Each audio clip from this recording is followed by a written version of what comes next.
Oh dear.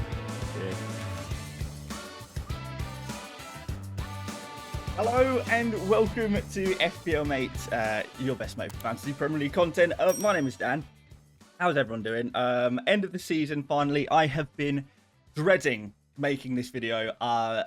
This is the worst season I have ever had since playing FPL properly in the time making YouTube videos. This is my worst finish. It's really not good. And yeah, honestly, my anxiety levels have been at an all-time high in the build up to making this video because there's no way this goes well. Obviously, there's going to be a lot of people who will unsubscribe after seeing this video because I think what people, particularly these days, want to see in their FPL content creator is not just reliable and responsible videos and information, but also a manager who's reliable and responsible. And I'm certainly not that, and really haven't been that, and really seen the worst of it this season. So hopefully a lot of you guys will stick around and, you know, join me for a comeback season next year. But generally speaking, yeah, we'll see how this goes. We'll see how this goes. But I've just got to kind of own it. We've kind of just got to get on with it. So let's get going.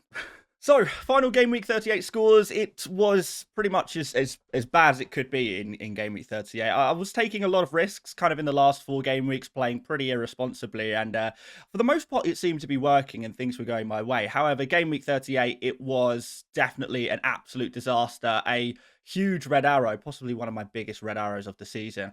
An 80,000 place red arrow in game week 38, which is just crazy because I looked through this team and actually I thought it was pretty good. I thought it was pretty nicely set up. I thought it was a pretty fun, exciting team, high upside, but it just did not go to plan at all. So, yeah, down 80,000 places in Game Week 38, down to 355,000, which is like the worst season I've had by like 4 times, which is crazy. I can't quite believe how bad it's ended up. Like, you know I'm a differential manager, a maverick manager, whatever you want to call it, and sometimes you're going to have very good ranks, with my 243rd finish a couple of years ago, which was obviously amazing. So the highs are very high, but the lows are lower than I thought they could be. I didn't think it could go this wrong, and we're going to try and analyze exactly how that happened, what went wrong, and how we can avoid that happening in the future. And maybe seeing this will make you guys feel better about your season.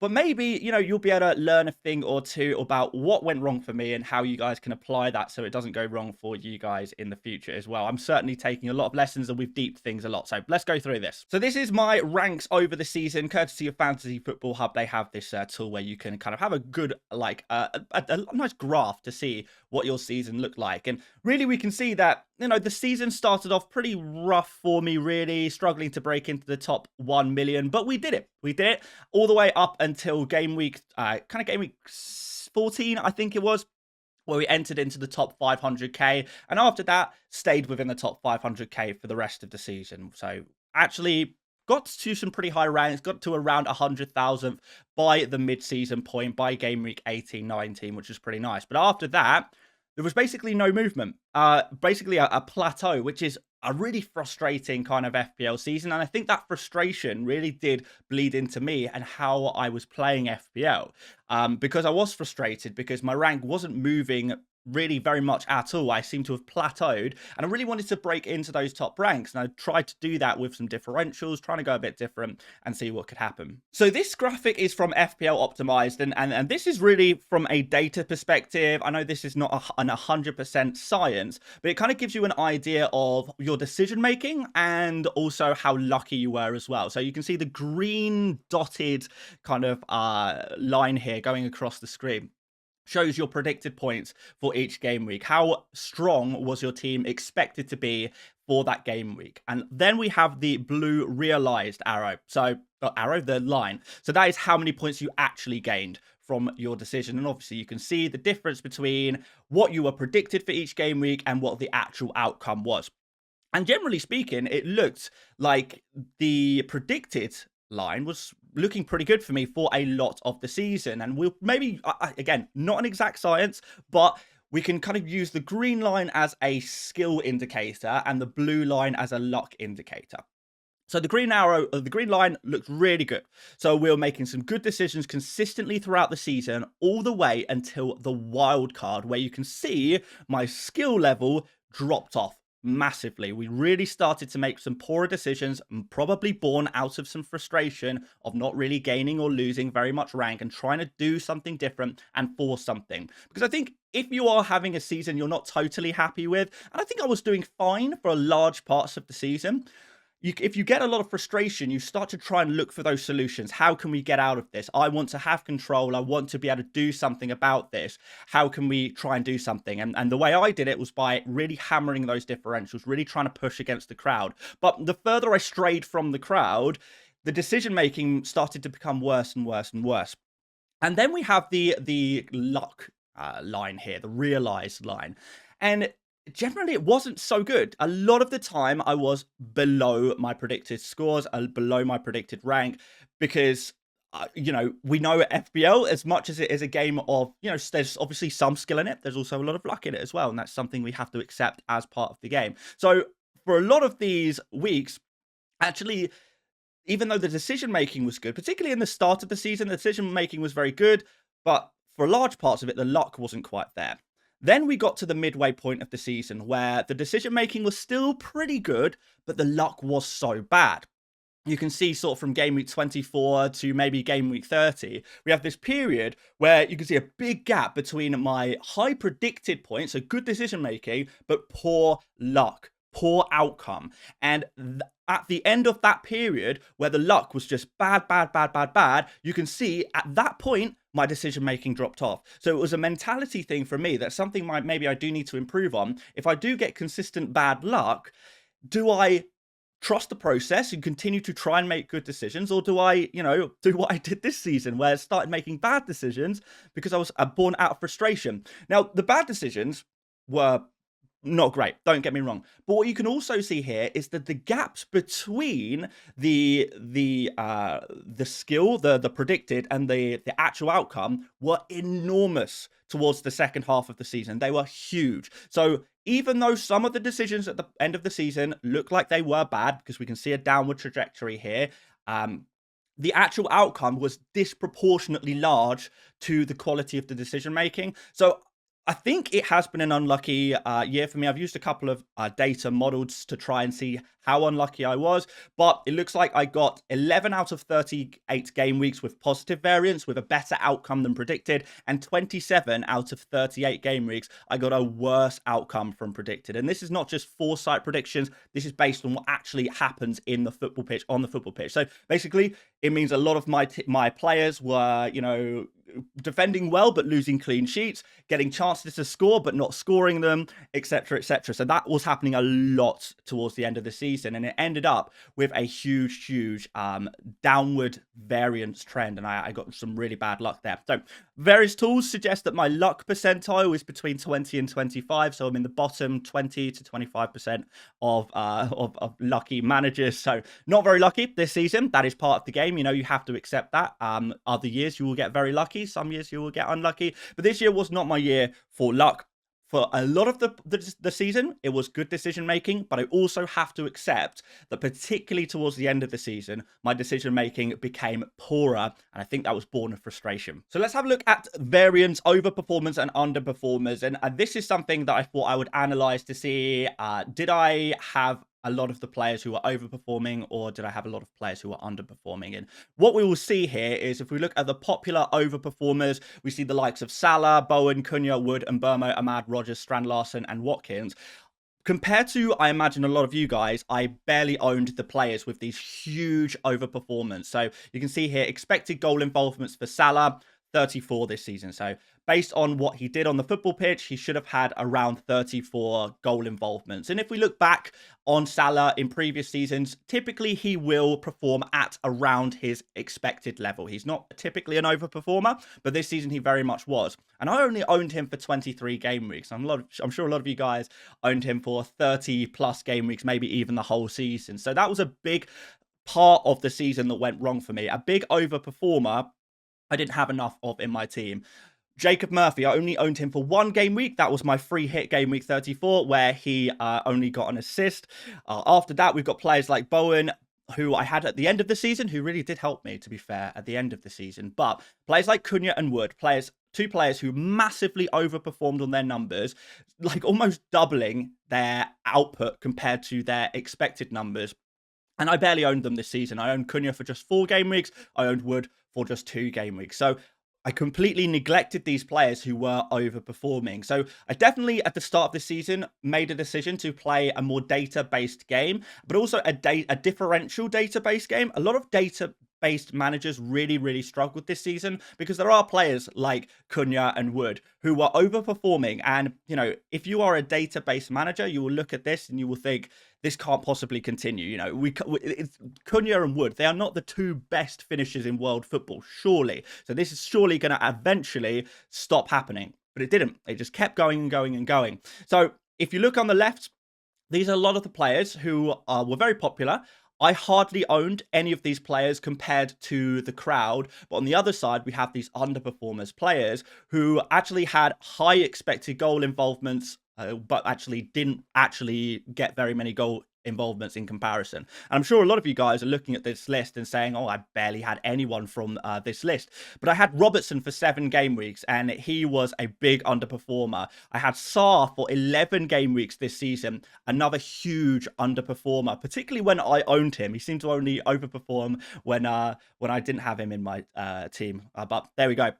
I've got Gavardio here as well. Cole Palmer, stuck with him for a very long time. He was overperforming at the start of the season. But again, when I brought him into my team, he was underperforming very consistently. And I owned him for a very long time this season. Probably, again, more than most of you guys. So I owned too many underperformers and not enough overperformers. Is that luck? Is that over-reliance on data? That is the discussion to be had, but that is definitely something that I have kind of seen from looking through this kind of data. A big mistake of mine was neglecting Nottingham Forest. I didn't own enough Nottingham Forest players throughout the season. Again, that goes back to data. These players were overperforming all season. There was this consistent thought in my head is that Forest players are doing well, but Forest cannot possibly keep this up, surely. Particularly at the start of the season, you know, Forest getting a few wins under their belt. It seemed like maybe a bit of a fluke. They were like almost relegated last season, so surely they can't keep this up. If the crowd are going to go for Forest players, I am going to take the bet. I'm going to go differential and say, actually, I don't think Forest will continue to perform. Surely there's not enough precedent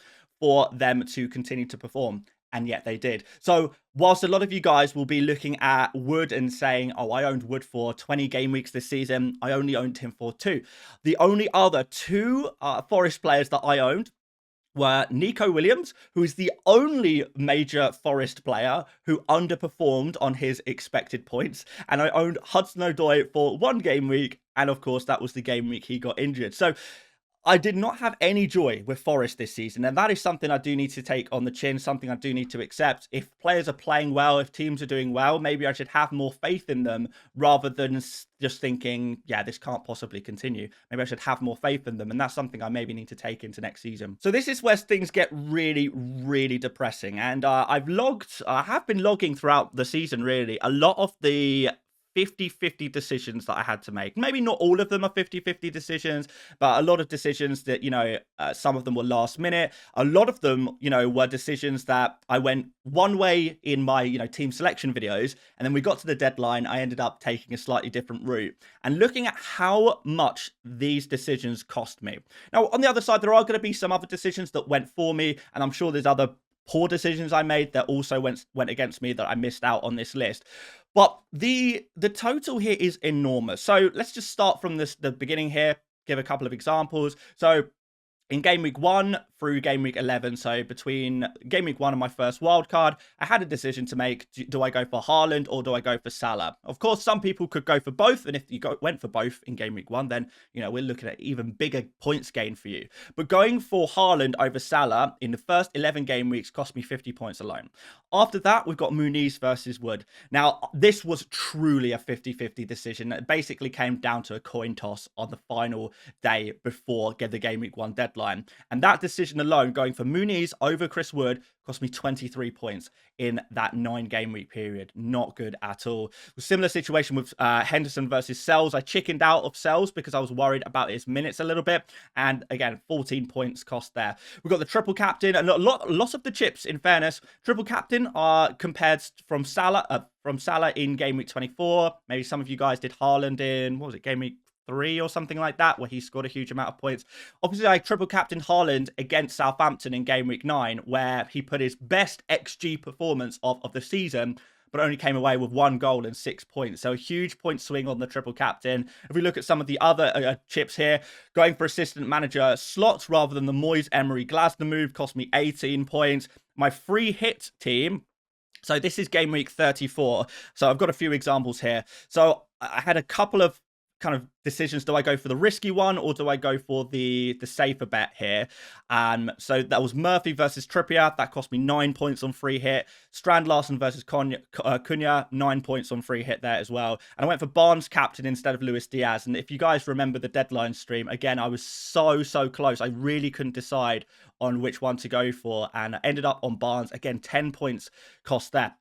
There were some genuine mistakes here as well. So, for example, there was a point where I could either sell Jackson or Wood in order to... I can't remember who I was going to buy, but I was buying a new striker, and I could either sell Jackson or Wood. I ended up selling Wood over Jackson. Jackson got injured in that game and scored 1 point, and Wood scored a hat-trick against an informed Brighton defence. Somehow that was the huge 7-0 win for Forest, and he scored 17 points. So I've lost 16 points on that decision alone. And then we've got some other things here as well. So I wildcarded in Isak instead of Jackson. I wasn't sure if I was going to go for Isak or Jackson. Isak scored 3 points in 2 game weeks. Jackson scored 18 points in 2 game weeks. I then decided, okay, maybe I've made a mistake on my wild card. Let's sell Isak and bring Jackson in. And for the following 2 game weeks, Jackson only scored 2 points and Isak scored 19 points. So if I'd gone with Jackson and then swapped to Isak, I would have been 32 points better off than the reverse of that. Even if I just stuck with one of them for the 4 game week period, I would have been up 15, 16, 17 points. So a huge variation there as well from, being impatient with players, I guess. So some of these decisions, you guys are going to say they were just bad decisions. Oh, another huge one. Going for Saar on wildcard instead of Eze costs 26 points. That is huge, enormous. Some of these decisions, maybe you guys will say, Dan, that was just a bad decision. Others were maybe unlucky. All of them were close for me, and I'm sure I've missed out some others as well. But the total amount of points dropped from these decisions was 271. If I got 100% of these 50 decisions correct, I would be 271 points better off. And that would have given me a rank of 122. Not 122,000, 122 in the world if I got every one of these decisions right. Now, of course, that is an unrealistic expectation. Even though I got 100% of them wrong, I'm not factoring in maybe some of the decisions I did get right, in fairness. But it does kind of suggest that if it can go this wrong, it can also go this right. And I think, that maybe was proven in that season when I did finish 243rd in the world, where a lot of these 50-50 decisions went in my way. Maybe I got 95% of them right rather than 99% of them wrong, which is a huge difference. So if I got all of these right, I would be 271 points up, and I would be ranked 122nd in the world, and it would be my best ever season, and probably one of the best seasons, a person can realistically get, really, isn't it? But that's unrealistic. You're never going to get everything right. So what if I got 50% of these decisions right? I would still be up to 22,000th in the world. If I got half of these right, I'd be 22,000th in the world. That is absolutely crazy. All I needed was a 50% hit rate on 50-50 decisions, and I would be up this many points. It is quite remarkable.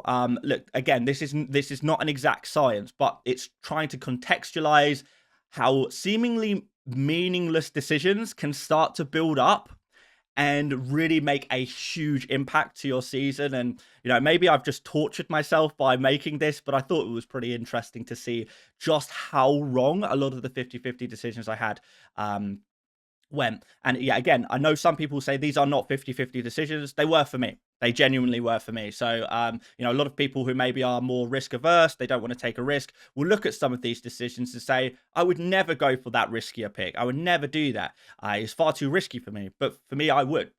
So that's why it's a 50-50 decision for me, but not necessarily for you. And that's why I'm analyzing this for my season rather than necessarily as an overall thing. But again, I thought it was pretty interesting.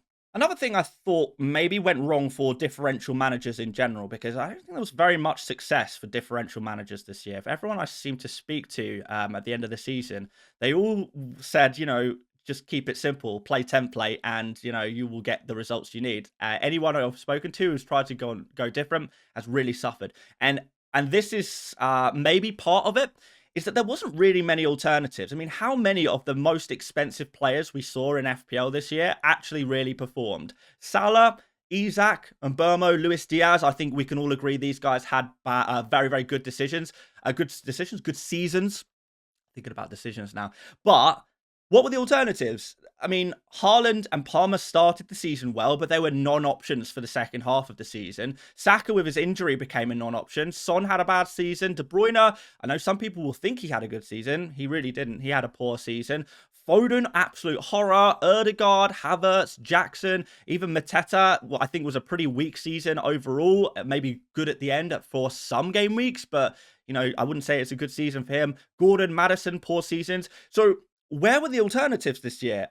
You go for Salah, Isak, and Burmo, maybe Luis Diaz as those core expensive players in your team. But outside of that, who do you go for? There wasn't really any other options. So when you try and go different with a Palmer or a Haaland or a De Bruyne or a Saka, then, or maybe even a Foden, some of you guys maybe went for Foden or Ødegaard, you would have just suffered for it. You would have just, had worse results, because these players, despite being historically fantastic players, some of them had injury problems, some of them couldn't get in the team, some of them just performed poorly.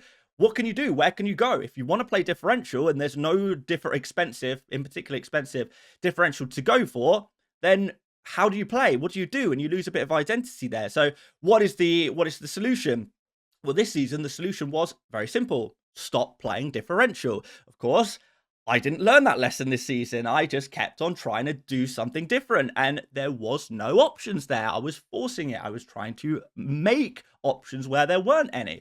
So yeah, it was a rough season for differential managers. There wasn't really any strong alternative options. It was, Salah permanently in your team, permanently captain him for the majority of the season, sprinkle in some Isak and Burmo. Everyone owns these players. Nobody's going for anything different, and everyone succeeds together, except for those who are doing different. So everyone who played template, they all succeeded together. Everyone who went differential, ended up, getting red arrows and not doing so well this season. So I wanted to make sure in this video, I really don't want it to come across that I just feel like I've been unlucky. I really do want to acknowledge that there have been some mistakes I've made this season. So let's talk about them. So first of all, I tripled up on Crystal Palace in game week 1. A lot of people, when they saw me do that, told me it was a bad idea. I ignored them. I said, this is a good idea. I said, Crystal Palace were in great form at the end of the season. I think they're going to do great this season. Certainly at the start of the season, that absolutely wasn't the case. I was tripled up on a team who was performing really, really poorly. Palace were awful at the start of the season, and having 3 Crystal Palace players, well, that means that basically maybe a quarter of my team is consistently doing badly, and that's exactly what happened for me at the start of the season. And I ignored better judgment, and I tripled up on Crystal Palace, and that's not something I'll be doing in the future. I won't be tripling up on any teams other than basically Liverpool, maybe Arsenal next season. I'm not going to look at triple ups anywhere else, because teams can be unreliable, and Crystal Palace were exactly that. I didn't think they would be, but I was wrong.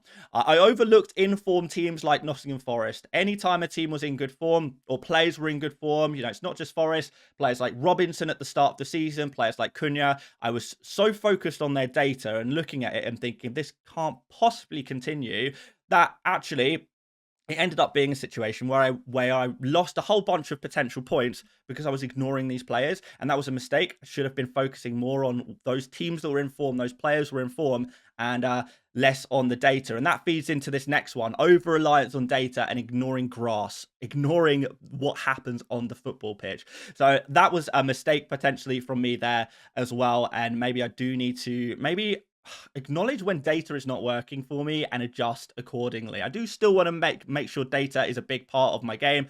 Data based managers thrived last season. They really did, because the best data players were also putting up the best points. This season, that's not really been the case as much. And also, like I mentioned earlier, poor mentality, poor patience. I lost my head from game week 30. And when we looked at my my variance page, and when we looked at the swings, I didn't even count anywhere from game week 35 onwards, because my decision making from that point was so poor. My head was so gone that I can't even count myself as unlucky, even if the swings were bigger than expected. So there you go. But yeah, I really lost my head from game week 30. After some consistent bad luck, I lost my head. My mentality was poor. I didn't stick with the plan. I started hammering differentials, and I ended up getting more and more and more red arrows because the differentials were just not performing. I tried to bet against the crowd. The crowd were right every single time. So that really cost me, and I need to work on that and work on my own mentality when playing FPL. And there were some genuine struggles as well, things that I did struggle with this season. So doubles and blanks were really difficult to predict this season. We gave it a good go, and I do consider myself, quite good at predicting double game weeks and blank game weeks generally, but this season was really tough with the changes with the FA Cup, no replays. Some of the Premier League decisions where they're moving fixtures were not really in line with what they've done previously. And also a couple of unexpected results in the FA Cup really changed where the doubles and blanks would be. And as someone who does play, I'm a big planner in FPL. I love planning into the future.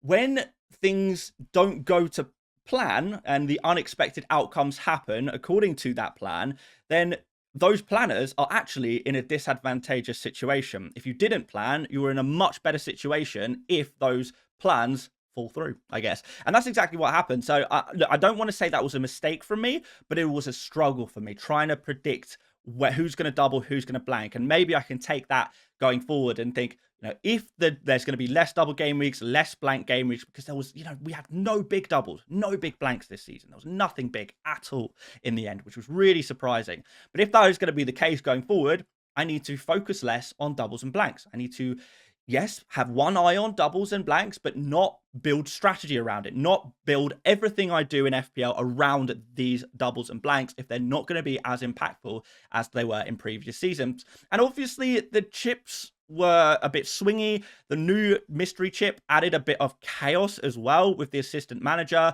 Nobody knew what that was going to be all the way up until, game week 20. You couldn't even activate it until game week 24. So that was like a real bit of chaos. And for planning managers, chaos is bad. Chaos is bad. You want to know what you're dealing with. You want to know the lay of the land so you can make decisions based on that. So that was something I also struggled with. And if there is another mystery chip in next season, then perhaps I need to, again, hold back on the planning element of my game a little bit as well. So maybe we can actually learn quite a few things from this season. That's certainly what I'm hoping. A bad season, I think, is maybe the best way to teach you a lot of lessons to take forward. But I do want to end this video on some positives and what I am proud of this year. So first of all, I feel the quality of my FPL videos is the best it's ever been. I'm so happy with how the videos are, how they're presented, the work that's going into them, the graphics. I think they're really good, particularly the 100 experts videos and the buy, sell, keep, avoid videos, which I made massive efforts to improve this season. And I've heard so many great stories from you guys of how these videos have helped you get insane ranks. I mean, I've got some DMs and emails and some messages over the past week. Some messages, people saying, yeah, I finished, in the top couple of 100 places in the entire world. I got my best rank ever. I won my mini league by 100 points, and it's all thanks to buy, sell, keep, avoid and the 100 experts video. And these videos have helped me so much. And that's my job at the end of the day, isn't it? My job is not to get a great FPL rank. I don't get paid to get a great FPL rank. I get paid to make great FPL videos. And I really, really hope that I've been doing a good job of that this year. And that is something I'm very proud of, genuinely. And that's awesome. Now, it would be nice to have a good season as well. And I think if I did have a good season, then more people would be exposed to the videos and my channel would be able to grow more. And, it would be easier for me to maintain this as a job. When you have a bad season, it is difficult to hold an audience, because you're always going to have a subset of people looking for content where they care about the rank of the content creator. They don't care about the content as much, because how can they trust the content? If you're coming in as a new FPL Mate viewer, you see my rank, and then you go to the buy, sell, keep, avoid video, the 100 experts video, which is my advice for you guys rather than the stuff I would apply to myself. It's kind of like, well, how do I trust anything in these videos? This guy's got a pretty bad rank this year. Surely anything he says is going to be wrong, and surely we can find someone else with better with better information out there. And I don't blame people. I know you guys who have been sticking around on the FPL Mate channel may have massively benefited from the videos, and I'm so happy that I've been able to help some of you guys out. But if you're coming in new, or if you're on the fence anyway, whether you want to watch this content creator or not, a poor rank and a poor rank could be a big detriment. So something that I maybe need to do is take my own advice. If the 100 experts videos and the buy, sell, keep, avoid videos, if they are so helpful for people, if they are helping people to succeed, then they should be helping me to succeed as well. And there is a real opportunity here for me to say, look, these are the videos, these are the information, this is how they help other people. Look how they've helped me too. And I can do that next season. And that is going to be, something that can change in the next season. I also feel like I've gained a lot of FPL experience this season. There's no better experience than having the worst season of your life. There really isn't. And I think I've also become better at not comparing myself to others, which is a skill I needed to learn this season. Because when you are doing pretty poorly and you compare yourself to others, that can really get to you, and particularly if you're in front of the camera, in front of an audience, and people are seeing it. So I've got become a lot better at that. I pretty much don't really know what other content creators' ranks are. I don't know how many subscribers or views they're getting. I have no idea, because I've not looked, and I'm just focusing on myself and my own videos and my own process, and trying to do the best I can individually there. So a little phrase I like is that comparison is the thief of joy. Individually, if I had no idea what anyone else was doing, I think I would be really happy with where I am right now. I think I really would. But there you go. So what next? Commitment to continue to innovate and improve videos. This is what I love to do, guys. This is my special skill, my special interest is making videos. Maybe I'm not the best FPL manager in the world, but I really do think that I've got a lot to offer when it comes to making videos. And I really, really promise you I'm going to be working 100%, 110% effort to make the best videos I possibly can. And, I want to make the best FPL videos on the internet. That is my goal. That is always my goal. Whether my rank is there or not, I want the videos to be absolutely top notch. So we're going to make sure we continue to do that. And guess what else? I get to be the underdog now. When you come off a bad season, the comeback is on. And, there are some other people who I know who have had very, very bad seasons. And then the next season, they've had some of the best seasons of their life. And I wonder if there is some kind of, I don't know, maybe there is some connection there between coming off the back of a bad season and having a really good season the next year, which is something I'm really, really hoping. But I feel like I've learned, I feel like I've grown as an FPL manager. The point of FPL Mate was never intended to be, I'm an expert, listen to what I say, do what I do. That was never the idea of FPL Mate. This is as much of a process for me growing and improving as an FPL manager as it is about trying to help you guys out as well, and take you guys on my journey as well. So the comeback is on. Next season, it's probably not going to be my best ever finish, because I think 243 is going to take some topping. But hey, I think we're gonna shoot for the second best rank at least. Let's see if we can do that. So there you go, guys. That is where I am at right now. It's been an interesting year, let's put it that way, for FPL for me personally. But hopefully you guys did a lot better. Feel free to flex your ranks in the comments section. Celebrate it, man. Like, as much as you need to be able to laugh at the lows with clown outfits. You've also got to celebrate those highs, and don't let anyone tell you that it is braggy or anything like that, because when you win and when you succeed, and if you're enjoying doing it, then you know, have some fun and enjoy that moment, guys, genuinely. So honestly, really proud of you guys who have been smashing it this year. I'm so glad you've been able to do that, and I'm hoping to join you guys next season. So I guess for the final time in the 2024-25 season, thank you guys so much for watching once again. Feel free to leave a like. It will probably help out right now. Do subscribe as well if you want to maybe counteract all those who will be unsubscribing. Hey, it is what it is.